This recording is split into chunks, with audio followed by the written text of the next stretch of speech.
C'est est-ce que derrière l'accord logique des cerveaux, des raisons, est-ce qu'il n'y a pas une sorte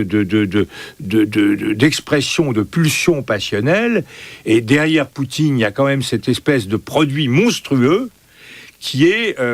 une synthèse entre Solzhenitsyn et le KGB. Ce qui est quand même, c'est ça le poutinisme actuellement, c'est le réveil de la vieille Russie orthodoxe, etc., le refus de l'occidentalisation dégénérée, et puis en même temps tous les moyens de pression les plus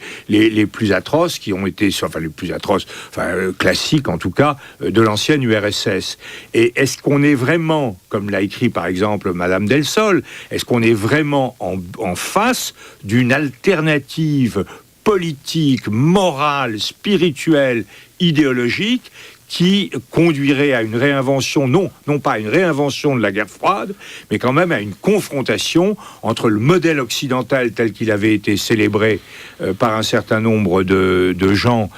en 1989, après la chute du mur, et des rémanences, des résistances traditionnalistes et autoritaires qui s'exprimeraient sous cette forme-là en Russie. Max Gallo. Oui, j'ai bien lu l'article de Chantal Del Sol qui était intéressant et qui marquait bien l'existence de trois blocs civilisationnels qui s'opposent dans leur fonctionnement, dans leur futur, à la vision démocratique. Elle citait la Chine et son univers, elle citait l'islam et elle citait la Russie orthodoxe.